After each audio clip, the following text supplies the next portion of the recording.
आज जो है हम आगे की सेकंड पार्ट नंबर से स्टार्ट कर रहे हैं और आप देखेंगे कि मैंने अभी तक 1800 आपका 53 तक मैंने जो एक्ट था मैंने वो एक्ट करवा दिया है। ठीक है, अब यहाँ से जो क्वेश्चन और भी महत्वपूर्ण होने वाले हैं तो आप इसको ध्यान में रखते हुए मैं इसको और क्या करूँगा और डिस्क्राइब करके आप लोगों को बताऊँगा, क्योंकि मोस्टली फिर क्वेश्चन यहीं से बार बार रिपीट होने जा रहा है। तो आप लोग ये पार्ट नंबर सेकंड हो जाएगा। ठीक है, बहुत ध्यान से देखिएगा इसको, ये भी होने जा रहा है। ठीक है, पार्ट नंबर फर्स्ट मैंने अपलोड कर दिया है, जो वो पार्ट नहीं देखे हैं आप ज़रूर उसको देखिए, तब ये पार्ट जो दूसरा होगा समझ में आएगा। चलिए देखते हैं। इसमें कहता है भारत शासन अधिनियम 1858, यानी 1857 जो क्रांति में हुई थी इस यहाँ से स्टार्ट हो जाती है और बहुत बेहतर तरीके से वहाँ पर शासन का इधर उधर हेर फेर होता है, तो इसके अंतर्गत हम देखेंगे। ठीक है, चलिए पॉइंट लेते हैं। 1857 की क्रांति के फलस्वरूप ब्रिटिश क्राउन, 1857 की जो क्राउन हो गई, ठीक है, ब्रिटिश क्राउन ने भारत का शासन कंपनी के हाथों से ले लिया। ठीक है, ब्रिटिश क्राउन ने जो है भारत का शासन जो है कंपनी के हाथों से क्या किया, उसको ले लिया यहाँ पर। ठीक है, तो इतना भी आपको यहाँ पर याद रखना पड़ेगा कि जो शासन था उसको अपने अंडर में कर लिया उन्होंने। ठीक है, तो यहाँ पर इसको पॉइंट टू पॉइंट कवर करने वाले हैं। चलिए आइए देखते हैं। तो यहाँ पर क्या हुआ, उन्होंने जो शासन था उन्होंने अपने अंडर में क्या कर लिया, उसको ले लिया। ठीक है, तो ये भी आपको ध्यान रखना है क्या उन्होंने किया था। तो कंपनी के हाथों से ले लिया। इस अधिनियम के तहत भारत की क्या है, इस अधिनियम के तहत जो है भारत की संवैधानिक व्यवस्था में संपूर्ण परिवर्तन किए गए जो निम्नलिखित थे। इससे परिवर्तन भी बहुत सारे जो संवैधानिक जो चेंजमेंट है तो उसमें परिवर्तन किए गए। क्या है, गवर्नर जनरल को अब वायसराय की उपाधि दी गई। वेरी इंपॉर्टेंट है, यहाँ से आप टिक करेंगे इसको कि भारत शासन किस अधिनियम के तहत, यानी भारत शासन अधिनियम 1858 के तहत जो है गवर्नर जनरल को अब वायसराय किसकी, वायसराय की उपाधि प्रदान की गई। गवर्नर जनरल को क्या प्रदान किया गया, वायसराय की उपाधि प्रदान की गई। तो गवर्नर जनरल जो था उसको वायसराय की उपाधि दी गई। अगला है पॉइंट है court of director, court of director और बोर्ड ऑफ कंट्रोल की समाप्ति के, इन दोनों को समाप्त करके कर दिया गया। तो भारत का पहला वायसराय कौन बना था, वायसराय की उपाधि तो मिल गई। भारत का वायसराय जो पहला बना था वो कौन बना था, ये लॉर्ड कैनिंग बना था। तो आप वेरी इंपॉर्टेंट है, यहाँ से वेरी वेरी इंपॉर्टेंट है। ठीक है, VVI याद रखिएगा। अगला पॉइंट देखते हैं। अगला पॉइंट, भारत सचिव का पद भी आया। यहाँ पर जो है भारत सचिव यानी इंडियन सेक्रेटरी का पद भी यहाँ पर आ गया। भारत राज्य सचिव की सहायता के लिए 15 सदस्यीय एक परिषद का गठन किया गया। क्या किया गया, 15 सदस्यीय एक परिषद का भी गठन किया गया। ठीक है, तो आपको इसको भी याद रखना पड़ेगा। कितनी ही 15 सदस्यीय जो परिषद थी उसका भी यहाँ पर गठन कर दिया गया है। तो इसके अंतर्गत हमने देख लिया जो 1858 की क्रांति के बाद जो भी परिवर्तन हुआ तो उसमें सबसे पहले वायसराय की उपाधि मिली थी गवर्नर जनरल को। ठीक है, कोर्ट ऑफ डायरेक्टर और कोर्ट ऑफ कंट्रोल को भी समाप्त कर दिया गया था।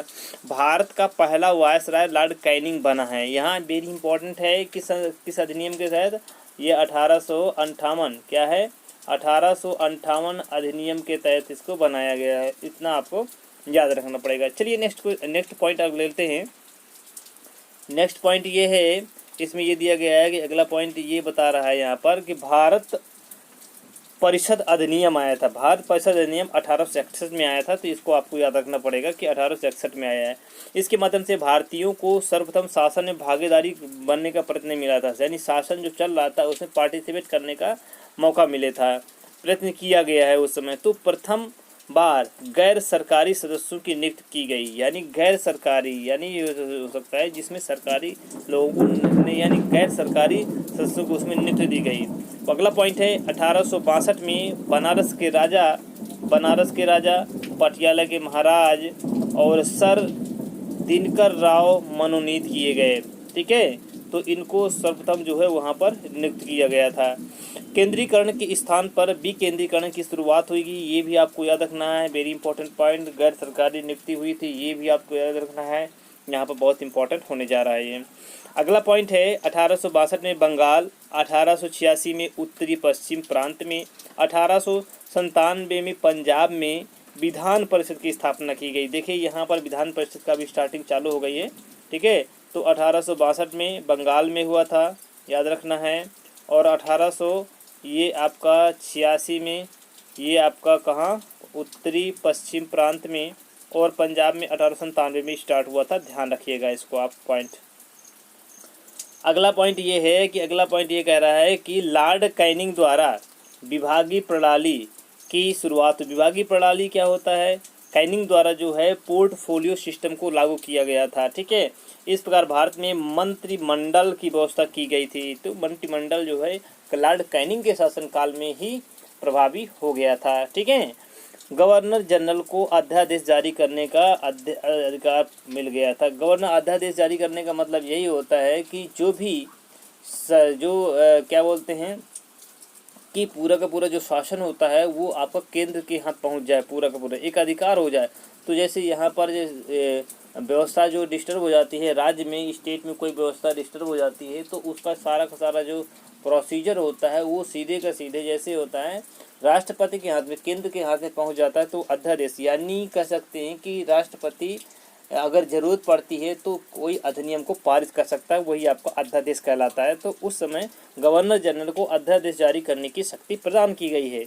नेक्स्ट पॉइंट देखते हैं। नेक्स्ट पॉइंट देखते हैं, भारतीय परिषद अधिनियम 1892 क्या है, 1892 में आया था। इसमें क्या आया था, केंद्रीय व्यवस्था में गैर सरकारी सदस्यों की संख्या में वृद्धि की गई। क्या है, गैर सरकारी सदस्यों में वृद्धि की गई। निर्वाचन पद्धति को आरंभ किया गया था। निर्वाचन की पद्धति जो थी यानी कह सकते हैं इलेक्शन जो ये सिस्टम था उसको भी प्रारंभ किया गया था 1892 में। अगला पॉइंट ये है कि प्रांतीय परिषद के गैरकारी सदस्य अप्रत्यक्ष रूप से निर्वाचित होने लगे। प्रांतीय परिषद के जो थे गैर कार्यकारी सदस्य जो है अप्रत्यक्ष रूप से निर्वाचित होने लगे थे। ये इसको भी आपको पॉइंट याद रखना पड़ेगा। चलते हैं, अगली बात करते हैं। केंद्रीय विधायिका के सदस्यों को बजट पर बहस करने की शक्ति एवं प्रश्न पूछने का अधिकार मिल गया था। ठीक है, यानी केंद्रीय क्या कह रहा है इसमें से आपको पॉइंट करना है, केंद्रीय विधायिका के सदस्यों को बजट पर बहस करने की शक्ति एवं प्रश्न पूछने का अधिकार मिल गया था, परंतु मतदान देने एवं पूरक प्रश्न पूछने का अधिकार नहीं मिला था। तो उसके पूरक जो है प्रश्न नहीं पूछ सकते हैं आप और मतदान नहीं कर सकते हैं, इतना इसको इम्पोर्टेंट इसमें दिया गया है। तो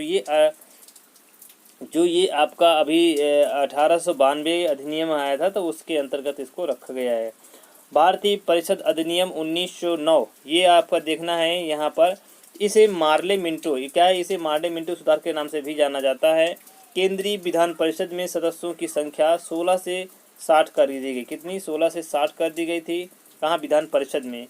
इस अधिनियम द्वारा भारत में प्रादेशिक चुनाव हेतु सांप्रदायिक प्रतिनिधित्व प्रणाली को अपनाया गया था। ये देखिए यहाँ पर याद रखना पड़ेगा 1909 में। ठीक है, यहाँ पर विधान परिषद के सदस्यों की संख्या को भी इंक्रीज किया गया है और इसमें क्या किया गया है, अधिनियम द्वारा चुनाव हेतु सांप्रदायिक प्रणाली भी अपनाई गई है। फूट डालो राज करो नीति भी यहीं पर आ गई थी। ठीक है, लागू किया गया था भारतीय परिषद अधिनियम 1909 में। ठीक है, धर्म के आधार पर प्रथम निर्वाचक प्रणाली अपनाई गई थी। ये भी आपको यहाँ पर याद रखना है, धर्म के आधार पर अपनाया गया था। लॉर्ड मिंटो को जो है यहाँ पर क्या किया, इंग्लैंड में भारत के राज्य सचिव का पद भी दिया गया था। यह भी याद रखना है। लॉर्ड मिंटो को सांप्रदायिक निर्वाचन के जनक के रूप में भी जाना जाता है। यह भी आपको पॉइंट याद रखना पड़ेगा। सदस्यों को बजट पर बहस करने, लोकहित के विजयों पर चर्चा करने तथा अनुपूरक प्रश्न पूछने का अधिकार यहाँ पर इनको दे दिया गया। ठीक है, तो ये बजट पर बहस करने तो पहले दे दिया गया था, लोकहित के विजयों पर चर्चा तथा अनुपूरक प्रश्न पूछने का नहीं दिया गया था, लेकिन इस अधिनियम में दे दिया गया था। पहली बार वायसराय की कार्यकारिणी परिषद में सत्येंद्र प्रसाद सिन्हा क्या है, एसपी सिन्हा को विधि सदस्य के रूप में शामिल किया गया है। ठीक है, तो इतना आपको याद रखना पड़ेगा। चलिए अब अगला पॉइंट आता है भारत शासन अधिनियम 1919। आपको याद रखना पड़ेगा। इसे मोंटेग्यू चेम्सफोर्ड सुधार के नाम से भी जाना जाता है। क्या जाना जाता है, मोंटेग्यू चेम्सफोर्ड के सुधार के नाम से जाना जाता है। उद्देश्य क्या है, भारत में क्रमिक रूप से उत्तरी सरकार की स्थापना करना। किसकी, उत्तरी सरकार की स्थापना करना था। केंद्रीय विषयों को प्रांतों से अलग किए गए। केंद्रीय जो विषय थे उनको प्रांतों से अलग किए गए। प्रांतीय और द्वैत शासन, तो प्रांतीय सूची के अंतर्गत आरक्षित विषय और हस्तांतरित विषय लिए गए थे। जैसे गवर्नर स्वयं नियम बनाता था संसद में जिस तरह है। ठीक है, और सरकार के अनुसार ये राष्ट्रपति बनाता है। तो इस तरह से जो है इसको आरक्षित विषय दिए गए थे और हस्तांतरित विषय इसके अंतर्गत दिए गए थे। द्वैध शासन इसी शासनकाल में आया था। द्वैध शासन यानी दोहरा शासन जो लागू हुआ था इसी शासनकाल में ही लागू हुआ था। ठीक है, ध्यान देना है।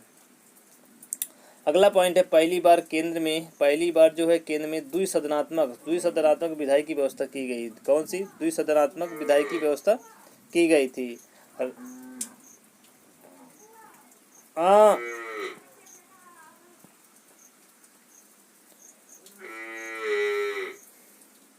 पहली बार केंद्र में द्विसदनात्मक विधायी की व्यवस्था की गई है।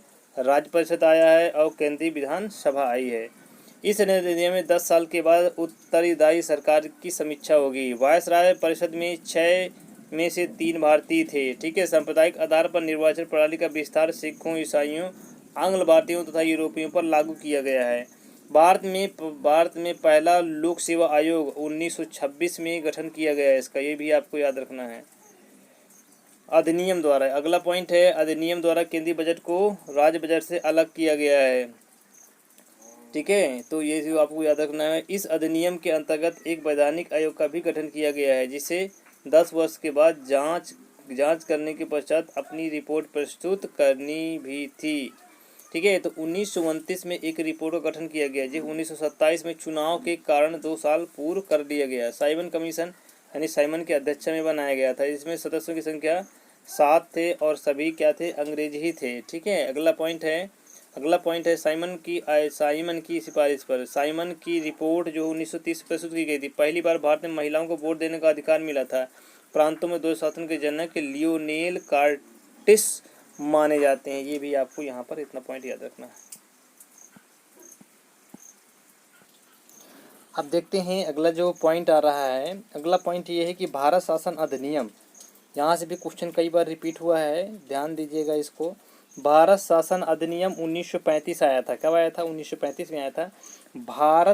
जब भारत का संविधान बनाया गया तो 50% से ज़्यादा अधिकार कॉपी किए गए हैं। ठीक है, इसलिए यह पूर्ण उत्तरदायी सरकार के गठन में एक मील का पत्थर साबित होता है। तो इसमें धाराएं कितनी थी? 321 धाराएं थी। कितनी धाराएं थी उस समय 1935 में?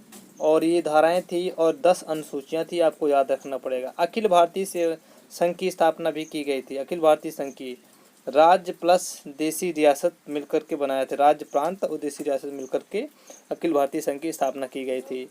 शक्तियों का 3 सूची विभाजन हुआ था, संघ सूची, प्रांतीय सूची और समवर्ती सूची में। तो इसमें 59 बने थे विषय थे और 54 इस प्रांतों से थे और ये आपका 36 जो थे विषय कहाँ से थे?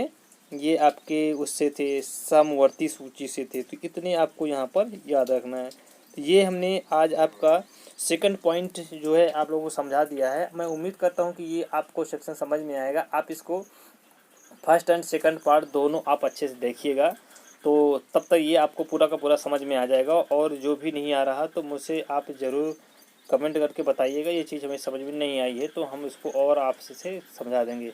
इसके बाद जो पार्ट नंबर 3 होगा, पार्ट नंबर 3 की चर्चा कर लेते हैं। इसमें MCQs होगा जिसमें से क्वेश्चन आंसर आपको पूछे जाएंगे। आप लोग तैयार रहिएगा, दोनों को अच्छे से पढ़ लीजिएगा। इसके बाद MCQ करेंगे तो बहुत मज़ा आएगा। चलिए, तब तक के लिए नमस्कार। और ये अगर वीडियो आपने लाइक और शेयर कर दीजिए, और जो अभी तक इसको सब्सक्राइब नहीं किया है तो सब्सक्राइब कर लीजिए, बेल आइकन प्रेस कर दीजिए ताकि समय समय पर आप लोगों को पॉलिटी से संबंधित महत्वपूर्ण जो इन्फॉर्मेशन आपको मिलती रहे। और आप मेरे साथ जुड़े रहिए। मैं आप लोगों को पूरा उम्मीद करता हूँ 60 का जो मैंने टारगेट लिया है उसको पूरा करूँगा, चाहे जैसे भी हो जाए। चलिए, तब तक के लिए धन्यवाद, नमस्कार। Please like, share and subscribe this new Paramount.